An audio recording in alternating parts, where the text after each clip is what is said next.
പിതാവിൻ്റെയും പുത്രൻ്റെയും പരിശുദ്ധാത്മാവിൻ്റെയും നാമത്തിൽ. ഇന്ന് കർത്താവിൻ്റെ ദിവസമാണ്, വെള്ളിയാഴ്ച ക്രൂശിക്കപ്പെട്ട ദിവസം. അത് നമ്മൾ കർത്താവിൻ്റെ ദിവസം എന്ന് വിളിക്കാൻ കാരണം നമുക്ക് പ്രത്യക്ഷ പ്രാർത്ഥനയിലേക്ക് വരാം.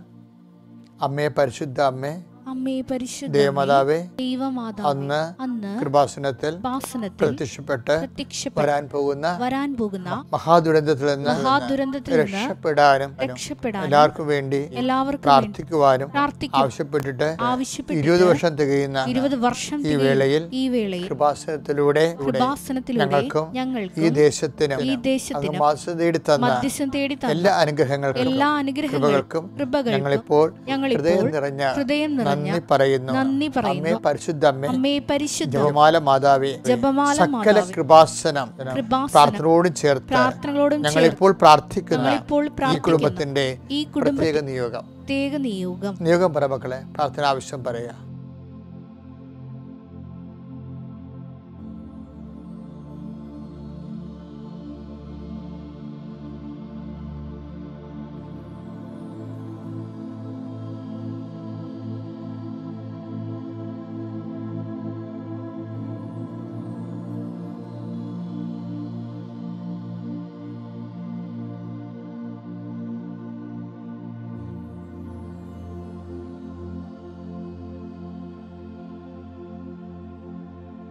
അമ്മയുടെ പ്രത്യക്ഷീകരണത്തിന്റെ ഈ ദ്വാദശക വേളയിൽ ഞങ്ങൾക്ക് സാധിച്ചു തരുവാൻ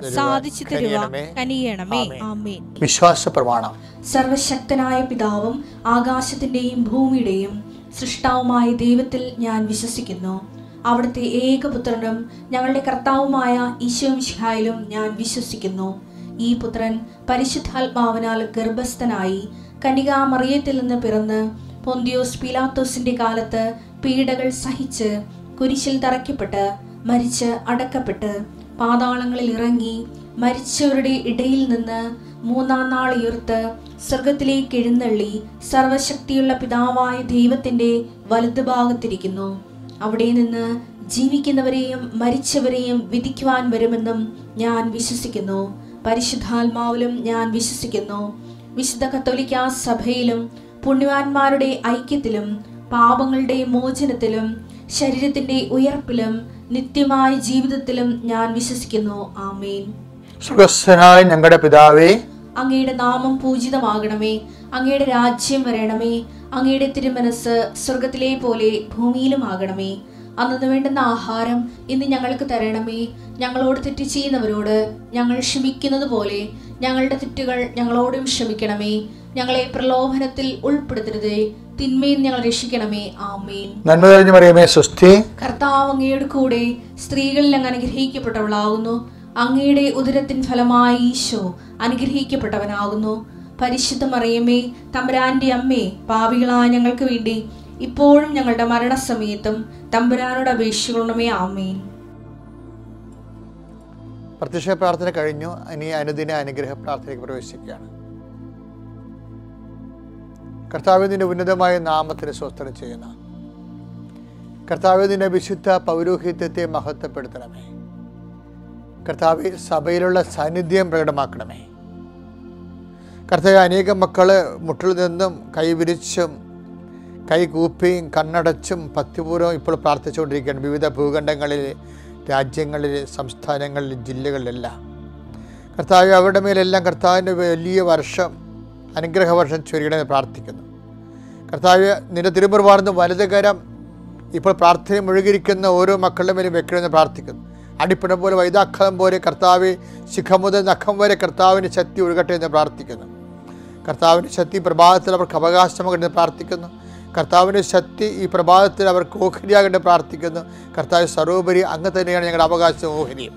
കർത്താവ്, ഇതിൻ്റെ വിശുദ്ധ പൗരോഹിത്യത്തെ മഹത്വപ്പെടുത്തുന്ന കർത്താവ് 39 വർഷം അർപ്പിച്ച കുർബാനയുടെ യോഗ്യതയാൽ കൃപാസ്ഥാനത്താറെ ജീവനോടെ പ്രത്യക്ഷപ്പെട്ട പരിശുദ്ധ അമ്മയുടെ മാധ്യസ്ഥത്തിൽ അൾത്താരയിൽ നടന്ന 10,000-കണക്കിന് ആരാധന അധികാരത്തിൽ കർത്താവ് പ്രാർത്ഥിക്കുന്നു.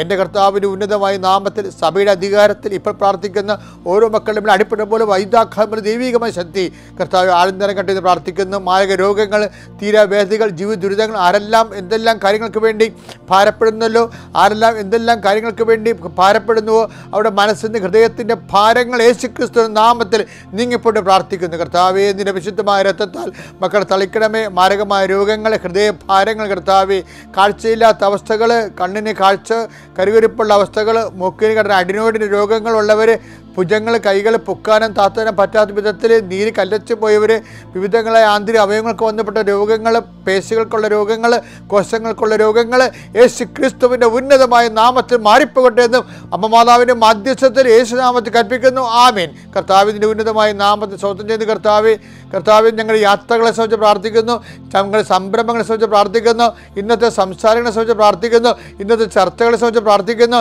ഇന്നത്തെ മീറ്റിങ്ങുകളെ സംബന്ധിച്ച് പ്രാർത്ഥിക്കുന്നു. ഇന്ന് ഓരോ വിഷയങ്ങളെയും വ്യക്തികളുടെ സ്ഥാപനങ്ങളുള്ള സന്ദർശനത്തെയും ഇടപാടുകളെയും ഇടപഴകലുകളെയും സംബന്ധിച്ച് പ്രാർത്ഥിക്കുന്നു. കർത്താവിൻ്റെ കരുണ നിങ്ങൾക്ക് ആവശ്യിക്കട്ടെ. ഞാൻ എവിടെ പോയാലും നിങ്ങളെ കൂടെ ഉണ്ടാകുമെന്ന് അരുളി ചെയ്ത കർത്താവിൻ്റെ വാഗ്ദാനം അക്ഷരാർത്ഥത്തിൽ ഇന്ന് നിങ്ങളുടെ ജീവിതത്തിൽ പ്രവർത്തികമാകുകയും നിങ്ങളുടെ വിശ്വാസം അടയാളം കൊണ്ട് സ്ഥിരീകരിക്കപ്പെടുകയും ചെയ്യട്ടെ. നിത്യം പിതാവും പുത്രനും പരിശുദ്ധാത്മാവുമായ സർവേശ്വരായ നീക്കുവാമേൻ. പ്രിയമുള്ളവരെ, നമ്മൾ ഇന്ന് വായിക്കാൻ പോകുന്ന സുവിശേഷം യോഹന്നാൻ്റെ സുവിശേഷമാണ്. 17-ാം അധ്യായം 4-ാമത്തെ വാക്യം. അതിൻ്റെ കൂടെ വായിക്കുന്നത് ലൂക്ക 18:8. ഇതിൻ്റെ കൂടെ വായിക്കുന്നത് മത്തായി 26:50. ഇത്രയും വചനങ്ങളാണ് നമ്മൾ ഇന്ന് പെട്ടെന്ന് ധരിക്കേണ്ടത്. യോഹന്നാൻ 17:4. അവിടുന്ന് എന്നെ ഏൽപ്പിച്ച ജോലി പൂർത്തിയാക്കിക്കൊണ്ട് അവിടുന്ന് എന്നെ ഏൽപ്പിച്ച ജോലി പൂർത്തിയാക്കിക്കൊണ്ട് ഭൂമിയിൽ അവിടുത്തെ ഞാൻ മഹത്വപ്പെടുത്തി. എൻ്റെ പ്രിയപ്പെട്ടവരെ, എപ്പോഴും നമ്മൾ ചിന്തിക്കേണ്ടത് പട്ടകല്യാണത്തിൻ്റെ 39-ാമത്തെ വർഷത്തിലേക്ക് പ്രവേശിക്കുന്ന ദൈവബലി അർപ്പിക്കുമ്പോൾ കർത്താവ് കുറേ വെളിപാടുകൾ പ്രസംഗത്തിൽ തന്ന്. അതിൻ്റെ ഒരു ഭാഗമാണിത്. അതായത് കർത്താവ് അന്ന് പറഞ്ഞത്, നീ ഒരു ജീവിത പങ്കാളിയോടാണ്. ജനങ്ങളോട് സംസാരിക്കുമ്പോഴാണല്ലോ കർത്താവ് പുരോഹിതനെ അഭിഷേകം ചെയ്തിരിക്കുന്നത്. കാര്യം ജനങ്ങളുടെ ജീവിതത്തിൻ്റെ ഇരുട്ടിൽ പൗരോഹിത്യം ഒരു ഒരു തീണ പോലെ നിൽക്കും. ജനങ്ങളുടെ ജീവിതാനുഭവങ്ങളുടെ മരുഭൂമിയിൽ കർത്താവിൻ്റെ പൗരോഹിത്യം ക്രിസ്തുവിൻ്റെ അടയാളമായി ഒരു മേഘസ്തംഭമായി നിൽക്കും. അപ്പോൾ ദൈവമാണ് അവനിലൂടെ ആ ജനത്തെ ആ കാലത്തിലേക്ക് നയിച്ചുകൊണ്ടിരിക്കുന്നത്. അങ്ങനെ നയിക്കുന്ന കൊണ്ടാണ് ദൈവം പുതിയ വെളിപാടുകൾ നയിക്കുന്നതിന് വേണ്ടി നൽകുന്നത്. അങ്ങനെ എന്നോട് അന്ന് പറഞ്ഞത് ഇതാണ്, യോഹന്നാൻ 17:4. എന്താണ്? പിതാവേ, ഭൂമിയിൽ ഞാൻ അങ്ങയുടെ നാമത്തെ മഹത്വപ്പെടുത്തി, അങ്ങ് എന്നെ ഏൽപ്പിച്ച ജോലി ഞാൻ പൂർത്തിയാക്കിയത്. അതായത് നമ്മുടെ ജീവിതത്തിൽ ഈശോൻ്റെ ജീവിതം അത് പൂർത്തിയാക്കുമ്പോൾ പരിശുദ്ധാത്മാ പറഞ്ഞത്, see Joseph, so many things is against Jesus, whole circumstance is against Jesus. എന്നിട്ടും കർത്താവിൻ്റെ പ്രഖ്യാപനം എന്താണ്? ഏൽപ്പിച്ച ജോലി പൂർത്തിയാക്കുന്നതിലാണ് ശ്രദ്ധ. അതിനിടയിലാണ് യൂദാസ് കയറി വന്നത്. യൂദാസ് കയറി വരാൻ പോകുന്ന നിമിഷങ്ങൾ കർത്താവ് ചോരപ്പുറത്ത് കാണുന്നുണ്ട്. അവൻ്റെ ചോര വിയർപ്പിൻ്റെ ആ അബ്രപാളികൾക്ക്, ആ ചുവന്ന അബ്രപാളികൾക്ക് അപ്പുറത്തേക്ക് യൂദാസിൻ്റെ കറുത്ത നിഴലുകൾ തന്നെ മുത്തി ഒറ്റിക്കൊടുക്കാൻ വേണ്ടി വരുന്നത് കാണുന്നുണ്ട്. അത് കണ്ടുകൊണ്ടാണ് കർത്താവ് പറയണത്, ഭൂമിയിൽ ഞാൻ അങ്ങയെ മഹത്വപ്പെടുത്തിയെന്ന്, അഥവാ ഞാൻ മഹത്വപ്പെടുത്താൻ പോകുന്നു. എന്താണ്? ഏൽപ്പിച്ച ജോലി ഞാൻ പൂർത്തിയാക്കാൻ പോകുന്നു. അതിനുള്ളിൽ യൂദാസ് വന്നാലും മുത്തിക്കൊടുത്താലും ഈശോ യൂദാസുമായിട്ട് ബ്രേക്കപ്പ് ചെയ്യുന്നുണ്ട്. ലാസ്റ്റ് ഡയലോഗ് അവിടെ വെച്ച് നടന്നുകൊണ്ട് ഈശോ ബ്രേക്കപ്പ് ആകുകയാണ്. ബ്രേക്കപ്പ് ആകണമെന്ന് വെച്ച് കഴിഞ്ഞാൽ യൂദാസ് എങ്കിലും കർത്താവിൽ നിന്ന് ബ്രേക്കപ്പ് ആകേണ്ട ഒരു സമയമാണത്. അത് വായിക്കുന്നത് മത്തായിയുടെ സുവിശേഷമാണ്.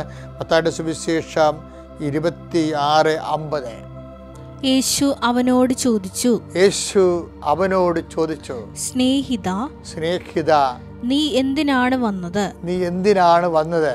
അപ്പോൾ അവർ മുന്നോട്ട് വന്ന് യേശുവിനെ പിടിച്ചു. അത് നോക്കി. അപ്പോൾ ഈശോ യൂദാസ് നീ ചെയ്യാനിരിക്കുന്നത് വേഗം ചെയ്യാൻ വേണ്ടി പറയുമ്പോൾ തന്നെ അവൻ പണം കൊടുത്ത് കർത്താവിൻ്റെ ജീവൻ കവരാൻ വേണ്ടിയാണ് അവൻ ഇരുട്ടിലേക്ക് പോയതെന്ന് ഈശോയ്ക്ക് അറിയാമായിരുന്നു. വീണ്ടും ഇരുട്ടിലൂടെ അവൻ തിരിച്ചു വരുമ്പോഴേ കർത്താവ് ചോദിക്കണത് സ്നേഹിത എന്നാണ്, അല്ല വഞ്ചക, തെമ്മാടി എന്നല്ല വിളിക്കണത്.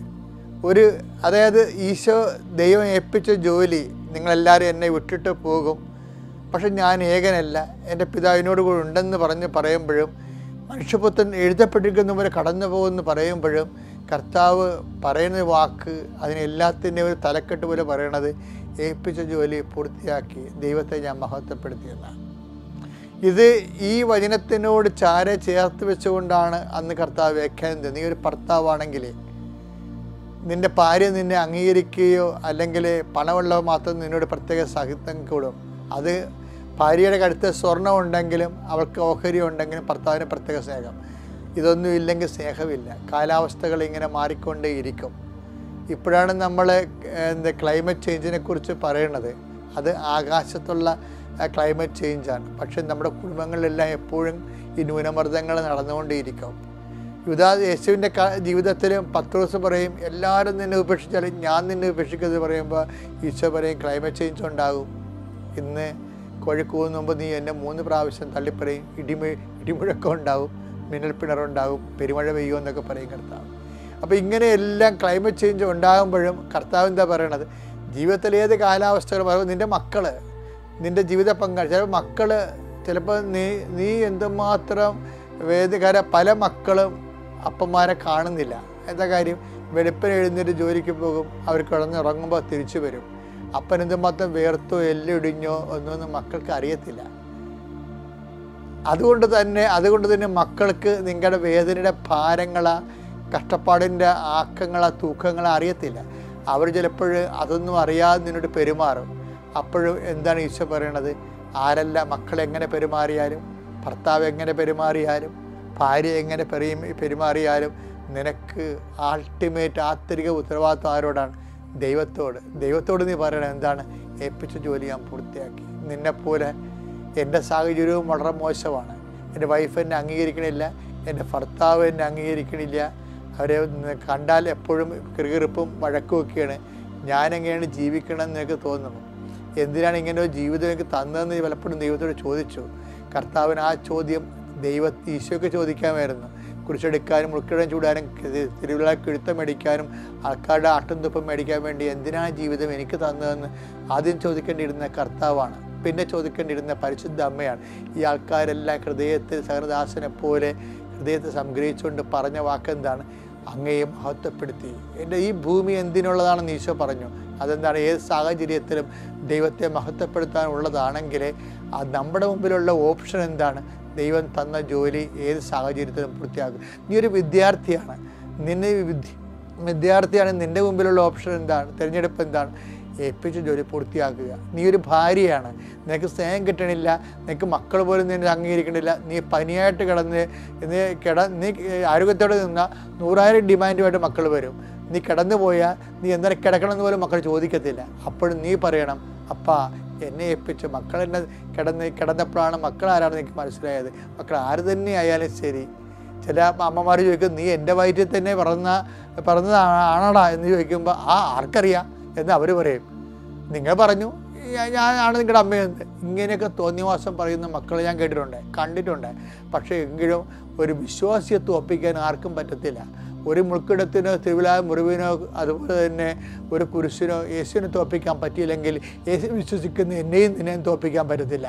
എന്താ കാര്യം, നമ്മളൊക്കെ ജീവിക്കണത് യേശുവിൻ്റെ ഒരു വാക്ക് പൂർത്തിയാക്കാൻ വേണ്ടി, അവൻ ദൈവനാമത്തെ യേശുക്രിസ്തുവിൻ്റെ പിതാവായ ദൈവത്തെ മഹത്വപ്പെടുത്താൻ വേണ്ടിയാണെങ്കിൽ നമ്മുടെ മുമ്പിലുള്ള എന്താണ്, നമ്മുടെ പ്രാർത്ഥന അത് തന്നെയാണ്. പിതാവേ, ഭൂമിയിൽ ഞാൻ അങ്ങയെ മഹത്വപ്പെടുത്തി, അങ്ങനെ ഇപ്പം ജോലി ഞാൻ പൂർത്തിയാക്കി. അപ്പോൾ വൈഫിൽ നിന്ന് എന്ത് കിട്ടിയാലും നിൻ്റെ ജോലി പൂർത്തിയാക്കാൻ ഭർത്താവെന്ന ജോലി നീ പൂർത്തിയാക്കണം ദൈവനാമത്തിൽ. ഭർത്താവിൽ നിന്ന് എന്ത് തിന്മ കിട്ടിയാലും ജീവിത പങ്കാളി എന്ന രീതിയിലേക്ക് നിൻ്റെ ഒരു ദൗത്യമുണ്ട്. അത് ദൈവത്തിന് നേപ്പം ജോലിയാണ്, ദൈവ വഴിയാണ് നിൻ്റെ. അത് നീ പൂർത്തിയാക്കാനുള്ള കൃപയ്ക്ക് വേണ്ടി പ്രാർത്ഥിക്കണം. മക്കളിൽ നിന്ന് എന്ത് കിട്ടിയാലും ശരി, അത് തിന്മയായാലും നന്മയായാലും ശരി, നിന്നെ സംബന്ധിച്ചിടത്തോളം അതെല്ലാം നിൻ്റെ അങ്ങനെ ആയിട്ട് പോലും ജീവിതം പരിസരം മുഴുവനും യേശുവിന് പ്രതികൂല്യമായിട്ട് പോലും ഏപ്പൻ ജോലി പൂർത്തിയാക്കി ക്രിസ്തു വിശ്വസിക്കുന്നവർക്ക് ജീവിതം ഓരോ കഷ്ടപ്പാടും പോലും ദൈവനാമത്തെ മഹത്വപ്പെടുത്താൻ വേണ്ടിയുള്ള ഒരു ആവേശത്തിൻ്റെ അഭിഷേകമാണ്. ദൈവം നിന്നെ അനുഗ്രഹിക്കട്ടെ. Praise the Lord. അത്യപൂർവ ദൈവാനുഭവങ്ങൾ ഇനി നിങ്ങൾക്കും സ്വന്തം.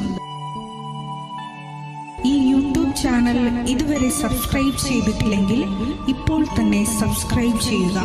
ഈ വീഡിയോ ഇപ്പോൾ തന്നെ നിങ്ങളുടെ സുഹൃത്തുക്കൾക്ക് ഷെയർ ചെയ്തുകൊണ്ട് കർത്താവിൻ്റെ പ്രേക്ഷിതരാകുക.